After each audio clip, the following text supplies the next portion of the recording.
Hello बच्चों, myself Mohan Singh welcome you all in our YouTube channel Mohan Singh classes. उम्मीद है आप लोग स्वस्थ होंगे, खुश होंगे, आनंद से होंगे।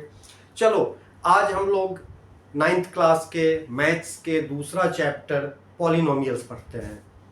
पॉलिनोमियल्स सामान्य रूप से बच्चे इससे बहुत डरते हैं क्योंकि उन्हें कन्फ्यूजन होता है ना। क्या आपको भी होता है? कई तरह के कंफ्यूजन। अब यहां देखो, पॉलिनोमियल्स में एक वर्ड आ गया जीरोस, और बच्चे कहते हैं सर जीरो तो हमने इसको देखा था, अब यहां पॉलिनोमियल में या अलजेब्रिक एक्सप्रेशन में जीरो कहां से आ गया। कई बार एक वर्ड आता है रूट, और हमने रूट निकालना सीखा है, पहले चैप्टर में सीखा है ना। तो वो रूट और इस रूट में बहुत डिफरेंस है। चलो एक कहानी सुनाता हूं। मेरे एक दोस्त, उनका एक बालक था, पढ़ाई में बहुत कमजोर था। जब class 3rd 4th 5th 6th में बहुत अच्छा नहीं किया तो उसको उठा करके ज्योतिषी के पास ले गए, साथ साथ मैं भी गया था। अच्छा, उसे मैं टिंकू कहता था, घर का नाम सूरज कुमार था। जब वहां पे पहुंचा तो ज्योतिषी ने पूछा कि इनका नाम क्या है जी। अब देखो, यहां पे चौंकने वाली बात है। उनके पिताजी ने कहा कि इनका नाम है सूर्य प्रकाश। अब चौंकने की बारी मेरी इसलिए थी क्योंकि मैं तो इसे किसी और नाम से जान रहा था। फिर पूछने पे पता चला कि जब उसका जन्म हुआ तो कहीं कहीं छठी के दिन, कहीं कहीं 10वीं के दिन, मतलब छठी का दिन का मतलब जब 6 दिन के बच्चे हो जाते हैं तब उनका नामकरण होता है। और उनका जो सन साइन है, जिसको कई जगहों पे लोग राशिफल कहते हैं, उसके आधार पे एक नाम रख लिया जाता है। और वह नाम अगर पसंद नहीं आया तो किसी और नाम रख करके आगे लोग, अक्सर आपने सुना होगा किसी किसी का नाम टीकाराम होता है, किसी का नाम कुछ और होता है, चंद्र प्रकाश, सूर्य प्रकाश, लेकिन लोग अक्सर हम किसी दूसरे नाम से भी पुकारते हैं। अब एक बात बताओ, एक व्यक्ति का नाम 2 हो सकता है कि नहीं हो सकता है?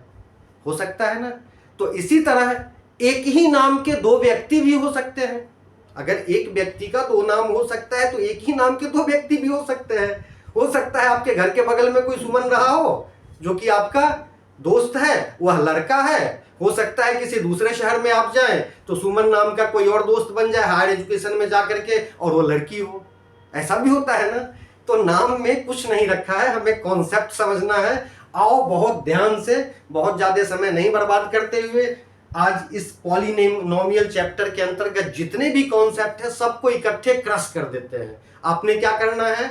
आपने इस पढ़ाई को, इस चैप्टर को भी, जैसा कि मैंने पहले कहा है, बिल्कुल गेम के रूप में बैठना है कि मैं कोई पढ़ाई कर रहा हूं, बहुत हौच पौच है, इस तरह की बातें हैं माइंड में नहीं रखना है। Just try to understand something, and we have already discussed that maths is not a subject, it's a best game, but you should know how to play it properly. तो बिल्कुल कंसंट्रेटेड ब्रेन में आओ बेटा। आपका जो best game है ना, वो भी आप अनमने ढंग से खेलेंगे तो आनंद नहीं आएगा, क्योंकि उसमें जीतेंगे नहीं, जीत की संभावना कम हो जाती है। इसीलिए इस गेम को भी, मैथ्स रूपी गेम को, जो पॉलिनोमियल्स अगर बहुत नहीं डराता है तो ठीक है, तो भी समझ लो, रिवाइज हो जाएगा। लेकिन अगर आपको बहुत कंफ्यूजन है तो आइए फटाफट इसको 20-25 मिनट में खत्म कर लेते हैं। बस आपने पूरा कंसंट्रेशन के साथ बिल्कुल शांत दिमाग से यहाँ पर बैठना है। ठीक है, तो शुरू करें। सबसे पहले जैसे ही पॉलिनोमियल शब्द आता है तो हमारे दिमाग में एक अलजेब्रिक एक्सप्रेशन आता है। अलजेब्रिक एक्सप्रेशन का मतलब जिसमें कुछ वैल्यू 2 3 4 5 इस तरह के इंटीजर टाइप हो और कुछ इंग्लिश के अल्फाबेट आ जाए। पूरा अलजेब्रा में इंग्लिश के अल्फाबेट होते ही हैं किसी न किसी नंबर के रूप में। जैसे यहां देखो, मैं लिखता हूं 3x² प्लस 2x प्लस 5, ये हमने लिख दिया। क्लास 8th में भी आप लोगों ने पढ़ा होगा, 7th में भी पढ़ा होगा। इसको आप अलजेब्रिक एक्सप्रेशन कह सकते हैं ना। अलजेब्रिक एक्सप्रेशन वह एक्सप्रेशन है जिसमें कुछ वैल्यू इंटीजर्स के फॉर्म में होता है और उसके साथ इंग्लिश के कुछ अल्फाबेट्स जुड़े होते हैं। इतना तो क्लियर है? कोई डिफिकल्टी है यहां तक? नहीं ना। अब देखो, बिल्कुल हंसते हंसते हम इस पूरी चैप्टर को कैसे करते हैं बेटा। इसमें 2 तरह के जो टर्म्स हुआ, इसमें जो बिल्कुल नंबर है इसको हम कहते हैं कांस्टेंट। क्या? कांस्टेंट। कांस्टेंट का क्या मतलब हुआ? जिसका वैल्यू बिल्कुल फिक्स्ड हो। 3 मतलब सिर्फ 3। यहां पर ये 2 हो गया कांस्टेंट, और ये तो कांस्टेंट है ही ऑलरेडी क्योंकि इंडिपेंडेंट नंबर है। इतनी क्लियर है। और इसके साथ जो इंग्लिश का अल्फाबेट यूज हुआ है नंबर के रूप में, उसे हम कहेंगे वेरिएबल।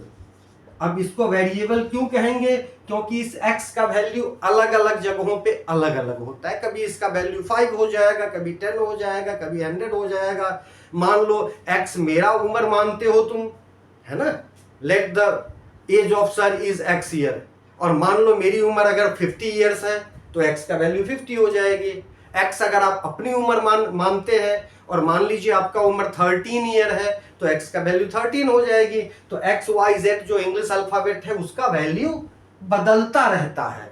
बदलते रहने का मतलब क्या हुआ? वेरिएबल। क्लियर? वेरिएबल मतलब बदलने वाली चीज, राइट? लेकिन इसको कांस्टेंट कहते हैं। चलो इसमें से एक छोटा सा ये पार्ट हम निकाल लेते हैं। यह छोटा सा पार्ट निकाल लेते हैं। 3x² हमने लिखा। हम लोगों ने समझ लिया कि x² यहां पे वेरिएबल है और 3 कांस्टेंट है। यहां तक कोई प्रॉब्लम नहीं। अब देखो इसके लिए ये क्या है और इसके लिए ये क्या है। वैसे तो यह कांस्टेंट है बेटा अगर इंडिपेंडेंटली हो, लेकिन x के लिए यह जो है कांस्टेंट नहीं बल्कि इसको हम कोफिशिएंट कहेंगे, है ना। x के लिए यह 3 कोफिशिएंट हो गया। फिर कंफ्यूज होने लगोगे आप, सर यहां तो कांस्टेंट कहा था, ये कोफिशिएंट हो गया। देखो 5 कांस्टेंट है, 10 कांस्टेंट है, 20 कांस्टेंट है, क्योंकि वो उसका वैल्यू बिल्कुल फिक्स्ड है, वो बढ़ने घटने वाला नहीं है। लेकिन यहां x के लिए इसको ऐसे समझो ना आप मान लीजिए आपका अगर कोई पिताजी है तो उनका आप कौन है? उनका बेटा है या बेटी है? पिताजी के लिए आप बेटा है या बेटी है। लेकिन आपके सामने अगर कोई भाई खड़ा है तो उनके लिए आप भाई है या बहन है ना। तो एक जगह पे आप भी तो भाई हैं और एक जगह पे आप बेटा है, एक जगह पे आप भी बहन है, एक जगह पे आप बेटी है कि नहीं है? तो आपका भी नाम बदल गया ना वहां पे। हाँ, यह भी एक तरह का नाम ही है। इसको आप कॉमन नाउन कह सकते हैं, है ना, पूरे समूह का नाम। तो यह भी एक नाउन ही है ना बेटा। तो कभी आप भाई बन जाते हैं, कभी आप बहन बन जाते हैं, कभी आप पुत्र बन जाते हैं, है ना। किसी का हो सकता है चाचा भी हो या किसी का मौसा मौसी हो आप, है ना। तो ऐसा भी हमारा भी तो नाम बदल जाता है। मेरा जो भतीजा है उनके लिए मैं चाचा हूं, उनका अंकल हूं। लेकिन मेरे जो सीनियर है, मेरे जो अंकल है, उनका मैं भतीजा हूं। तो ये अलग अलग जगहों पर इस x के लिए अगर पूछेगा आपसे, अगर कहे कि find the coefficient of x, तो कोफिशिएंट ऑफ x इज 2, कोई प्रॉब्लम नहीं। क्या बोलेंगे इसको? इसको कोफिशिएंट बोलेंगे। कोफिशिएंट का मतलब वो जो वेरिएबल है ना बेटा, उस वेरिएबल के कितने नंबर्स हैं। यहां x को तुम हाथी मान लो, एलिफेंट, तो कितने एलिफेंट? 2 एलिफेंट। क्लियर? x² को तुम मान लो टाइगर मान लो, तो कितने टाइगर? 3 टाइगर। तो ये जो वेरिएबल्स है ना, इस वेरिएबल्स के जो नंबर है उसे हम कोफिशिएंट कहते हैं। क्लियर? लेकिन यही चीज इंडिपेंडेंटली कांस्टेंट वैल्यू होता है। इतना क्लियर है? ठीक है। अब देखो बेटा, कई बार एक और गलती करते हैं हम लोग। आगे जब बताऊंगा कि टर्म्स के आधार पे हम इसे मोनोमियल, बाइनोमियल और ट्राइनोमियल में डिवाइड कर सकते हैं। इसको मिटा दूं, है ना। अब देखो आगे जो आपको क्वेश्चन पूछा जाता है, इसके टर्म्स के नंबर्स के आधार पे 3 प्रकार के पॉलिनोमियल होते हैं। पहला तो मोनोमियल,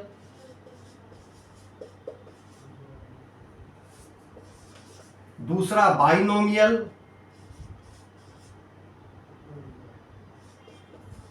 और तीसरा ट्राइनोमियल। और इन तीनों के अलावे और जितने भी मिलेगा ना बेटा, उस सब को सीधे लिख देंगे पॉलिनोमियल। अब मोनोमियल का मतलब होता है जिसमें सिर्फ एक ही टर्म हो। कितने? सिर्फ एक टर्म हो, सिंगल टर्म, उसे मोनोमियल कहेंगे। जिसमें 2 टर्म्स हो उसको बाइनोमियल कहेंगे, जिसमें 3 टर्म्स हो उसको ट्राइनोमियल कहेंगे, और जिसमें 3 से ज्यादा 4 5 6 7 8 इंफिनिटी 3 से ज्यादा टर्म्स हो उसको सीधे हम पॉलिनोमियल कहेंगे। ठीक है, मोर देन 3 टर्म्स। अब देखो जब यहां पे सबका नाम देंगे ना, नेमिंग करेंगे ना, तब हमने बताया आपको कि 3 टर्म्स तक आप ट्राइनोमियल लिखेंगे, 3 के बाद अगर हो 4 टर्म्स हो तो सीधे पॉलिनोमियल लिख देंगे। बट एग्जैक्टली क्या है बेटा, बाइनोमियल भी एक तरह का पॉलिनोमियल है, ट्राइनोमियल भी एक तरह का पॉलिनोमियल है, मोनोमियल भी एक तरह का तो पॉलिनोमियल सबको कहेंगे, लेकिन 1 2 3 के लिए एक सेपरेट, सबके लिए एक एक सेपरेट नेम भी है, और 3 से ज्यादा के लिए सेपरेट नेम नहीं है, तो सीधे पॉलिनोमियल कह दिया हमने। समझ में कोई प्रॉब्लम नहीं आई ना। अब देखो एक चीज और, कहीं कहीं क्वेश्चन में क्या है, जैसे मोनोमियल है तो सीधे 2x लिखा है, या 2x स्क्वायर लिखा है, 2x स्क्वायर, या 3y लिख दिया, सिर्फ एक ही टर्म, मोनोमियल हो गया। बाइनोमियल के लिए 2 term, 2x plus 3y, 2 term हो गया ना बेटा। जरूरी नहीं है कि डिफरेंट पॉलिनोमियल नहीं हो, डिफरेंट पॉलिनोमियल हो सकता है। यहां y नहीं भी होगा, सिर्फ 2x प्लस 3 होगा तो भी बाइनोमियल होगा। ट्राइनोमियल के लिए 2x square plus 3x plus 2। अब देखो 1 2 3 टर्म्स हो गए। पॉलिनोमियल इससे ऊपर कितने भी टर्म्स हो, 3x square plus 2y square plus 2z square plus 4x plus 3, 1 2 3 4 5, 1 2 3 4 5 terms हो गए, कुछ भी कह सकते हैं। करेक्ट। अब नंबर ऑफ टर्म्स का क्या मतलब हुआ, अब देखो जहां कहीं भी प्लस और माइनस साइन है ना बेटा, प्लस और माइनस साइन से हम टर्म्स को सेपरेट करते हैं। जहां भी प्लस, यहां पर प्लस साइन आ गया का मतलब यह एक टर्म है या दूसरा टर्म है। क्लियर। अब देखो सिर्फ x प्लस 2, इसमें 2 टर्म है, लेकिन 4x square y cube z square p4। अब यहां पे देखो बहुत सारे नंबर्स है, इसके कंपेयर में बहुत बड़ा दिखता है, लेकिन इन सभी नंबर्स के बीच में कहीं भी कोई प्लस या माइनस का साइन नहीं है, तो ये सारे मिलाकर के एक ही टर्म है।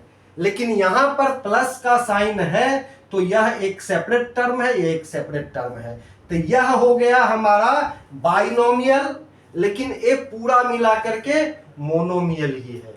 Is it clear. यहां तक तो कोई प्रॉब्लम नहीं। जब तक प्लस या माइनस साइन बीच में नहीं आए तब तक टर्म्स सेपरेट नहीं होता। क्लियर। क्या कोई दिक्कत है इसमें, मुझे तो नहीं लगता कोई समस्या होनी चाहिए आपको। अगर है तो एक बार फिर से दोबारा से देख लेना इसको। आगे चले बच्चों। अब ये हम लोगों ने मोनोमियल, बाइनोमियल, ट्राइनोमियल सब सीख लिया। अब थोड़ा सा और कंफ्यूज करता हूं मैं, क्योंकि मैं कंफ्यूज करके ही कंफ्यूजन को खत्म करूंगा तो समझ में आएगी ना। तो कंफ्यूज क्या करता हूं, मान लो पॉलिनोमियल चैप्टर है, अलजेब्रिक एक्सप्रेशन का पार्ट है या पता ही है, और यहां दे दिया सिर्फ 3। आपको लिखने के लिए दिया है right the following polynomials is either monomial और बाइनोमियल और ट्राइनोमियल और पॉलिनोमियल। करेक्ट। और दे दिया सिर्फ 3। अब तुम कहोगे सर ये तो अलजेब्रिक एक्सप्रेशन है ही नहीं। अब यह अलजेब्रिक एक्सप्रेशन है ही नहीं तो क्या ये कोई टर्म्स हुआ, क्या ये मोनोमियल होगा या नहीं होगा, इसको समझने के लिए थोड़ा हम इधर समझते हैं। 3x मैंने बोला था आपको, यहां x का कोफिशिएंट 3 है। करेक्ट। x का कोफिशिएंट 3 है, लेकिन अगर मैं सिर्फ x लिखता, अब इसका कोफिशिएंट कितना है, इसका ध्यान दो। मैं कहूं मैं लड़का हूं और मेरे बगल में मान लो 5 लड़के हैं, मैं कहूं ये 5 लड़के हैं, दीज आर 5 बॉयज। तो जब हमें 5 नंबर्स बताने हैं तो उसे बोलना जरूरी है 5 बॉयज। लेकिन सिर्फ एक बताना है तो यह कहना जरूरी नहीं है आई एम वन बॉय या I am a boy. I am boy भी कह सकते हैं, मैं लड़का हूं भी कह सकता हूं, जरूरी नहीं है कि एक बताना है। सिंगल नंबर के लिए मैथ्स में कहीं भी लिखा नहीं जाता उससे पहले, राइट। मान लो 1x लिखना है तो is equal to only x लिखते हैं और हम समझ जाते हैं कि इसका कॉफिशिएंट कितना है, 1 है, राइट। तो इसका कॉफिशिएंट 1 है, हम समझ जाते हैं, तो इसको हम मोनोमियल बोलेंगे। क्या बोलेंगे? मोनोमियल। और अगर मैं पूछूं इसका कॉफिशिएंट कितना है, इसका कॉफिशिएंट कितना है, तो इसका कॉफिशिएंट 1 है। अब यहां पे देखो, ये तो कोई अलजेब्रिक एक्सप्रेशन है ही नहीं, मतलब ये तो कोई वेरिएबल है ही नहीं, तो इसमें सिर्फ यह एक टर्म है, तो इसमें वेरिएबल का कॉफिशिएंट क्या होगा? अब देखो, जहां कुछ नहीं का मतलब मैथ्स में उसके लिए भी एक वर्ड है ना जी, कुछ नहीं का मतलब क्या? Zero, correct. तो इसे हम जीरो पॉलिनोमियल बोलेंगे। क्या बोलेंगे? Zero polynomial. बिल्कुल कॉन्सेप्ट क्लियर होना चाहिए आपको। अगर पूछा जाएगा इसका कॉफिशिएंट क्या है तो हम लिखेंगे 0, लेकिन क्या ये टर्म है? तो हाँ है, दिस इज अ मोनोमियल। बेटा 90% टीचर को भी कंफ्यूजन है इस बात में, ध्यान देना। यह एक टर्म है लेकिन इसका कॉफिशिएंट 0 है, टर्म के रूप में इसको काउंट करते हैं। जो टीचर कहे कि no this is not algebraic expression so this is not monomial, उनसे पूछो कि सर या madam x² plus x plus 7 जब इसमें 3 टर्म है, ट्राइनोमियल हो गया, तो अकेले एक टर्म क्यों नहीं होगा? फिर वे कहेंगे आपको कि बेटा ये जो है अगर एक टर्म होता तो इसका कोई ना कोई कॉफिशिएंट होता ना, कहना इसका कॉफिशिएंट नहीं है तो इसको 0 कॉफिशिएंट बोलो। ठीक इसी तरह जिस तरह पिछले चैप्टर में हम लोगों ने पढ़ा था कि 0 रैशनल नंबर है कि नहीं है, भैया रैशनल नंबर का भी हमारे पास एक्सप्लेनेशन था जिसको P/Q फॉर्म में लिखा जा सके, तो 0 को भी 0/1 लिखा जा सकता था, तो रैशनल एक्सप्रेशन था ना, रैशनल नंबर यह था। तो सिमिलरली यह भी एक मोनोमियल है क्योंकि इसका 0 पॉलिनोमियल है। हाँ, इसका कॉफिशिएंट 0 होगा। Is it clear? No problem. अब आगे चलते हैं। अब आगे थोड़ा सा डिग्री के बारे में बात करते हैं बेटा। इसके बाद डिग्री आता है ना। मोनोमियल, बाइनोमियल, ट्राइनोमियल के बाद क्या आता है? अगला चीज है डिग्री। कॉफिशिएंट समझ लिया हमने, वेरिएबल समझ लिया हमने, कांस्टेंट समझ लिया हमने। इसके बाद 0 भी एक तरह का पॉलिनोमियल का पार्ट है जिसको मोनोमियल कहेंगे, समझ लिया हमने, है ना। अब देखो ध्यान से, डिग्री से पहले थोड़ी सी और चीज है। 2x plus 3y plus 2x² plus y plus 5, है ना बच्चा। अब देखो ध्यान से, यहां पे 2x है, हमें ढूंढना है अगर कहीं फिर x हो, चाहे उसका नंबर 2 हो या 3 हो या 5 हो, तो ये दोनों ही सेम टर्म बन जाएंगे, सेम तरह का टर्म। x के साथ और कोई नहीं है तो ये पहले प्रकार का टर्म सिर्फ 2x हुआ। यहां 3y है और यहां भी एक y है, तो ये दोनों जो है इसको हम सेम टर्म कहेंगे। क्या कहेंगे? सेम टर्म्स है, क्योंकि दोनों में ही y है। इसके नंबर्स मतलब कॉफिशिएंट डिफरेंट हो सकते हैं लेकिन दोनों का पावर डिफरेंट नहीं हो सकता।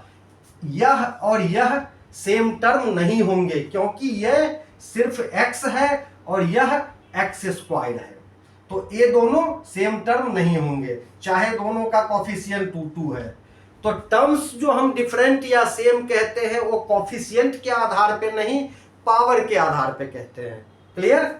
पावर के आधार पे कहते हैं। यहां y का पावर 1 है, यहां भी y का पावर 1 है, तो ये दोनों सेम टर्म हुआ। लेकिन यहां x का पावर 1 है, यहां x का पावर 2 है, तो ये दोनों सेम टर्म नहीं है। क्लियर? आगे जब फर्दर हम कैलकुलेशन करेंगे तो इन दोनों को इकट्ठे रखेंगे, ये 3x है, ये 1x है, दोनों मिला के 4x बन जाएगा। यहां पर 2x स्क्वायर रहेगा, ठीक है बेटा, सॉरी y बन जाएगा ना, y है और यहाँ 3y है तो 4y है ना, लेकिन ये दोनों ऐड नहीं होगा, ये दोनों अलग अलग ही हम लिखेंगे। Is it clear? चलो अब डिग्री के बारे में देखते हैं। डिग्री के आधार पे बेटा लीनियर, क्वाड्रेटिक, क्यूबिक, इस तरह के पॉलिनोमियल्स का सेपरेशन करते हैं हम। सपोज करिए 2x square plus 3y plus 4x plus 8, इस तरह का एक नंबर है। तो हम लोगों ने पहले ही पता कर लिया कि पावर में अगर कुछ नहीं है का मतलब 1 है, नंबर में अगर पहले कुछ नहीं है का मतलब भी 1 होता है। जैसे x का मतलब 1x, करेक्ट, और यहां 3y का मतलब 3y का पावर 1, 0 नहीं, क्योंकि किसी भी नंबर का पावर 0 होने पर उसका वैल्यू 1 हो जाता है, फिर ये y रहेगा ही नहीं, करेक्ट। तो यहां पावर x का 2 है, y का पावर 1 है, यहां x का पावर 1 है, तो इन सब को सेपरेटली हम देखेंगे। क्या? सेपरेटली। और सेपरेटली जो भी मैक्सिमम पावर होगा ना, जैसे यहां 2 है मैक्सिमम पावर, तो a इस पूरे अलजेब्रिक एक्सप्रेशन का पावर बन जाएगा। समझने में दिक्कत? सेपरेटली हम सब पे देखेंगे, जिस किसी पर भी मैक्सिमम पावर है वह मैक्सिमम पावर इस पूरे अलजेब्रिक एक्सप्रेशन का डिग्री बन जाता है, करेक्ट, इस पूरे रैशनल एक्सप्रेशन का डिग्री बन जाता है। तो इस रैशनल एक्सप्रेशन का डिग्री कितना हुआ? अगर पूछे डिग्री कितना है तो भी 2, पूछे पावर कितना है तो भी 2, लेकिन अक्सर डिग्री वर्ड का यूज होता है। तो इस रैशनल एक्सप्रेशन का डिग्री 2 हो गया। अब देखो यहां पर 6x square plus x cube minus x plus 2, इस रैशनल एक्सप्रेशन का देखो, यहां पर 2 पावर है, यहां पर 3 पावर है, यहां पर 1 पावर है, यहां पर कोई पावर नहीं है। तो इस रैशनल एक्सप्रेशन का डिग्री क्या होगा? इस रैशनल एक्सप्रेशन का डिग्री हो जाएगा 3। सब में देखेंगे हम इंडिविजुअली, जिस किसी में भी मैक्सिमम है उसको हम इस पूरे रैशनल एक्सप्रेशन का डिग्री मानेंगे। Is it clear? और डिग्री के आधार पर देखो, अगर किसी रैशनल एक्सप्रेशन का डिग्री 1 हो रहा है तो लीनियर कहते हैं उसको, डिग्री अगर 2 हो रहा है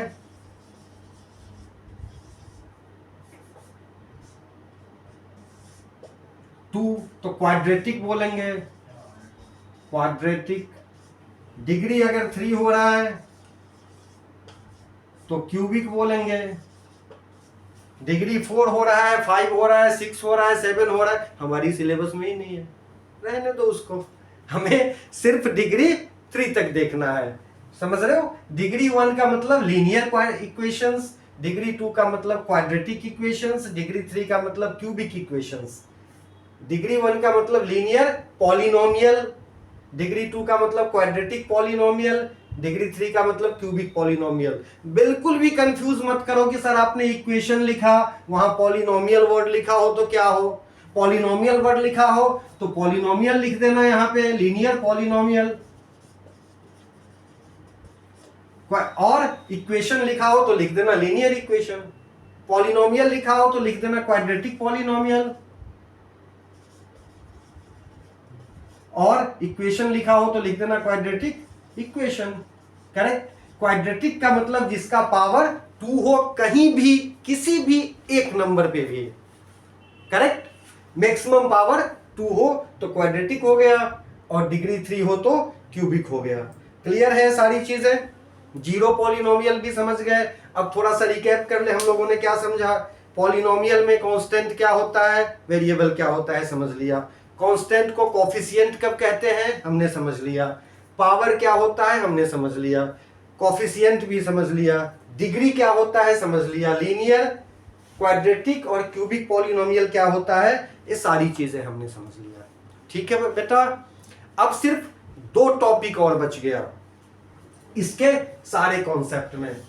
सिर्फ 2 टॉपिक क्या बच गया, एक तो जब हम मिडिल टर्म स्प्लिट करते हैं, जब किसी भी क्वाड्रेटिक इक्वेशन का जब हम मिडिल टर्म स्प्लिट करते हैं, सीखा तो हमने 7th में थोड़ा सा है, 8th में थोड़ा ज्यादा किया, लेकिन अभी भी कंफ्यूजन होगा ही, मुझे पता है, क्योंकि सभी टीचर नहीं बता पाते और सभी टीचर को पता भी नहीं होता। अब देखो, एक ही तरह के मैं 4 क्वेश्चन लिखता हूं। पहला 3x² plus 10x plus 8, right. इसको मिडिल टर्म स्प्लिट करके इसे हमें सॉल्व करना है। चलो यहां इक्वल टू 0 लिख देते हैं। ओके बेटा, दूसरा यह भी 3x² माइनस 10x प्लस 8, तीसरा भी वही 3x² minus 10x minus 8 equal to 0, चौथा में भी यही चीज है, 3x² plus 10x minus 8 equal to 0। फंस गए ना, सब में एक ही वैल्यू है, कांस्टेंट सब में एक ही है, वेरिएबल्स भी एक ही है, सिर्फ साइन का डिफरेंट है जहां तहां, और सबका सॉल्यूशन अलग अलग होगा, सबके जीरोज अलग अलग होंगे। करेक्ट? हाँ, नहीं सॉरी, ये मैंने बताया ही नहीं आपको, जीरोज जिस पर सबसे ज्यादा। अब देखो, किसी भी इक्वेशन को सॉल्व करेंगे, सॉल्व करने के बाद जो आंसर आएगा ना बेटा, उसी को जीरो कहते हैं। इसका जो भी आंसर है, अभी मैं बताता हूं, एक इक्वेशन यहां से लेते हैं हम, 3x² प्लस 10x प्लस 8। करना क्या है, इन दोनों को मल्टीप्लाई करना है, सिर्फ दोनों के कांस्टेंट वैल्यू को। 3 8 24, 3 8 24।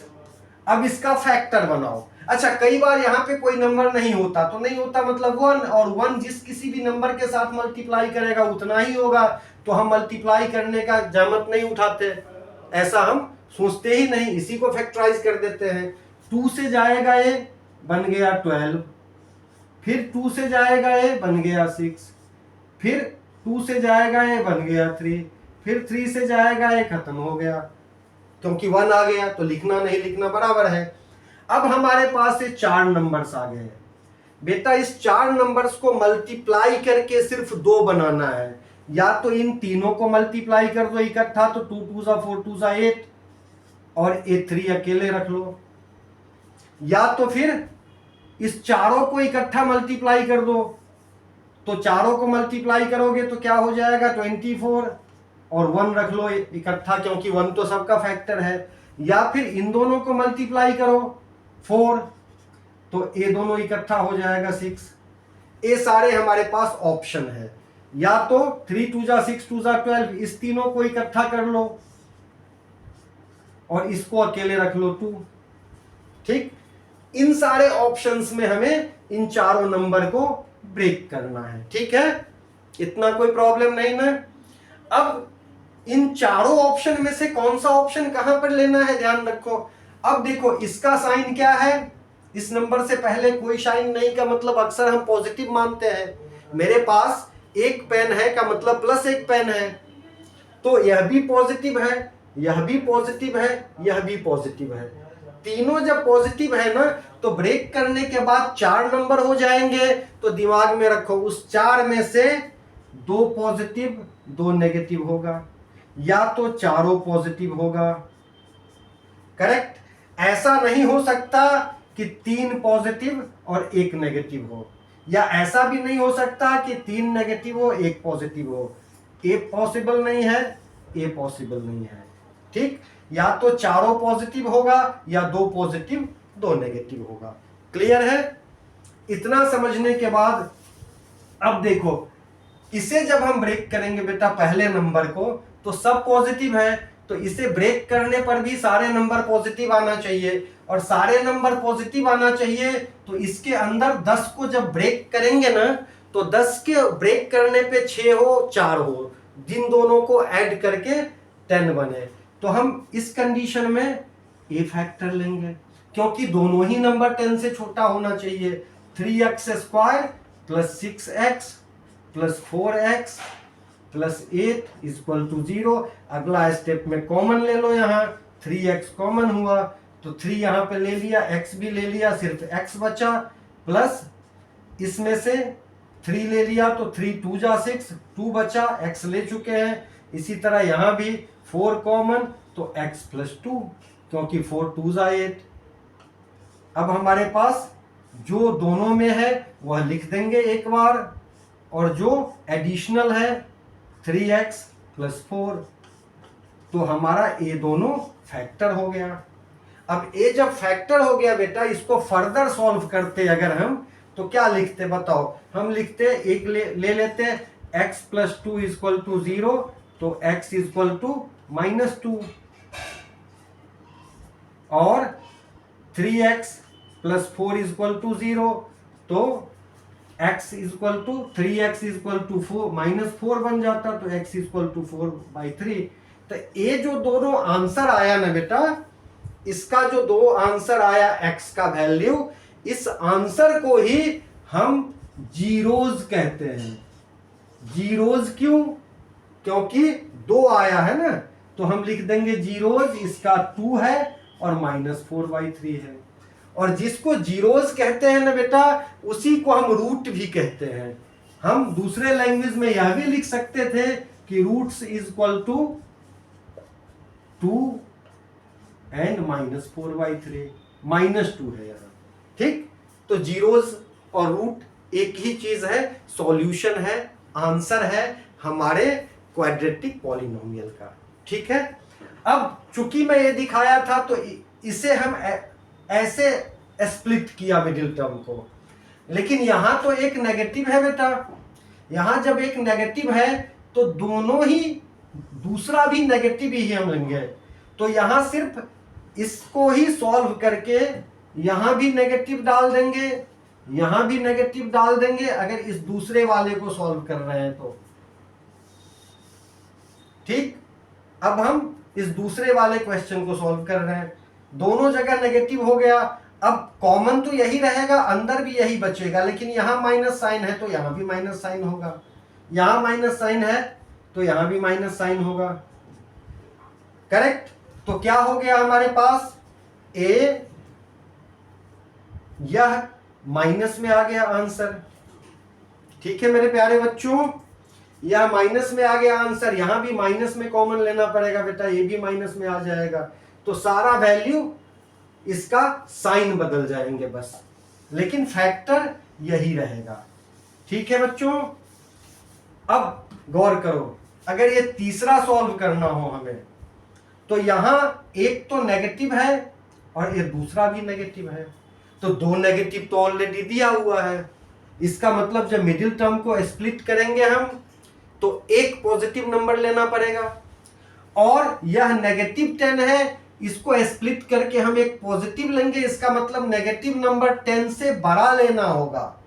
अब 10 से जब बड़ा लेना होगा नेगेटिव नंबर, तो हमारे पास क्या ऑप्शन है वह सोचे, तो हमारे पास ऑप्शन ए बच जाता है, करेक्ट।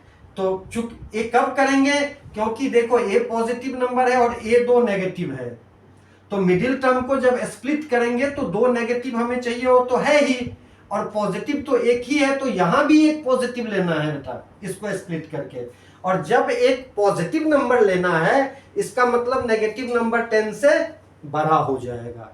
समझ में आई कि नहीं? तो ए ऑप्शन हमें लेना है नंबर्स के रूप में 12 और 2। अब 4 और 6 नहीं लेना, समझ रहे हो, 4 और 6 नहीं लेना, तो क्या होगा 3x square minus 12x। Obviously negative number 10 से बड़ा होगा, तो इन दोनों में बड़ा तो 12 है, -12 प्लस 2 -8 इक्वल टू 0। समझ में आ गया ना मिडिल टर्म कैसे स्प्लिट करते हैं? यहां नेगेटिव नंबर इससे बड़ा लेंगे, तब हमें कुछ प्लस भी करना पड़ेगा। नेगेटिव नंबर क्यों बढ़ा लेंगे? क्योंकि तब अब 2 नेगेटिव और 2 पॉजिटिव बन जाएगा। क्लियर? अब 3x आपने कॉमन लिया, फिर x माइनस 3 4 12, फिर इन दोनों में 2 लिया कॉमन आपने, x माइनस 2 4 8 इक्वल टू 0। तो x minus 4 and 3x plus 2। यहां देखो x माइनस 4 इक्वल टू 0, तो x equal to 4 and 3x plus 2 equal to 0, तो 3x इक्वल टू माइनस 2, तो x इक्वल टू a यहां नीचे आ जाएगा। ठीक, तो यहां तक मुझे नहीं लग रहा है कोई प्रॉब्लम होगी आपको समझने में। बस यही कॉन्सेप्ट है।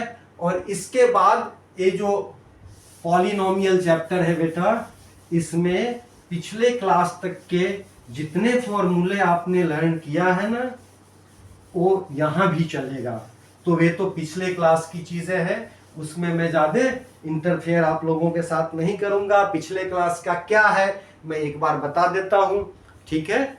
वो पिछली क्लास की चीजें ही यहाँ पे भी आएंगे, और एक आध फॉर्मूला बस एक्स्ट्रा है तो वह भी मैं लिखा दूंगा। सबसे पहले a plus B whole square आपने याद किया होगा पिछले क्लास में, a square plus 2ab plus B square. कुछ बच्चे यहाँ पर बी स्क्वायर पहले लिख लेते हैं, 2ab बाद में, फर्क नहीं पड़ता इससे। इसी तरह a minus B whole square is equal to a square minus 2ab plus B square. निश्चित ही आता होगा आप लोगों को। फिर a square minus B square is equal to a plus B into A minus B. इस फॉर्मूला का यूज हमने पहला चैप्टर, फर्स्ट चैप्टर में भी किया है, करेक्ट? तीसरा, अब यहां पर a plus B whole cube is equal to a cube plus B cube plus 3ab bracket में a प्लस बी। पांचवा फॉर्मूला है a minus B whole cube, ये है a cube minus B cube minus 3ab bracket में भी a minus B. ये सब पढ़ा हुआ है आपको, और इसी फॉर्मूला में से बेटा हम अलग निकालेंगे। मान लो यहाँ a cube plus B cube का वैल्यू हमसे पूछा होता, a cube plus B cube का वैल्यू, तो क्या हो जाएगा? यहाँ पर 3ab a प्लस बी इस साइड आ जाएंगे ना, देखो यह a plus B whole cube हो जाएगा minus 3ab a plus B. जब इसको सॉल्व करोगे, वैसे ये सॉल्व करने वाला क्वेश्चन आएगा इसको सॉल्व करने के लिए, है ना, कि इसका वैल्यू फाइंड करो। a बन गया a प्लस बी, और a plus B whole square हमने दो पार्ट में तोड़ दिया। कहोगे सर इस क्यूब को आपने एक बार ऐसे ही और एक बार स्क्वायर क्यों लिया? क्योंकि मुझे दिख रहा है कि सेकेंड टर्म में a प्लस बी है, तो अगले स्टेप पे हम कॉमन ले लेंगे। यहाँ पे 3ab a प्लस बी है ना बेटा। अब देखो a कॉमन है दोनों में, राइट? a प्लस बी और दूसरी ब्रैकेट में इधर से a plus B whole square और इधर से 3ab। अब it is equal to a plus B, और दूसरे में इसको जब स्प्लिट कर दोगे a square plus B square plus 2ab minus 3ab, तो क्या बन जाएगा? गौर से देखो, यहाँ a स्क्वायर तो रहेगा ही, 2ab minus 3ab is minus ab बनेगा। तो सिमिलरली यहाँ पर इसका फॉर्मूला बन के आएगा हमारे पास बेटा, a cube plus B cube is a plus B a square minus ab plus B square. यहाँ 2ab minus 3ab equal to minus ab बनेगा ना। तो इसको हम सबसे लास्ट एक्सरसाइज में प्रूफ करना भी सीखेंगे फर्दर, ठीक? लेकिन यही दो formula a cube minus B cube, यही दो फॉर्मूला एडिशनल आया है, ठीक है बच्चा? और एक दो और है, लेकिन उसको हम प्रूफ करना सीखेंगे। एक दो फॉर्मूला और क्या है? एक नया आया है क्यूब के रूप में, है ना? जैसे a cube plus B cube plus c cube minus 3abc equal to dash dash dash. तो उसको हम जब वह क्लास लेंगे ना उसी में कर लेंगे, अदरवाइज पॉलिनोमियल में कोई प्रॉब्लम नहीं है बच्चा, बिल्कुल ध्यान से पढ़ो और पीछे जो हम लोगों ने पढ़ा है उसको रिकैप करो, बहुत इजी चैप्टर है। अब अगली क्लास में पॉलिनोमियल के कॉन्सेप्ट तो आज हो गया, अगली क्लास में हम लोग क्या करेंगे, इसका एक्सरसाइज शुरू करेंगे, एक्सरसाइज 2.1। करेक्ट, कॉन्सेप्ट में कुछ बचा तो नहीं, नहीं कुछ नहीं बचा। ठीक है बच्चों, तो तब तक के लिए गुड बाय, जय हिंद, जय भारत, वंदे मातरम, जय श्री राम। मिलते हैं अगली वीडियो के साथ एक्सरसाइज 2.1 में। बाय।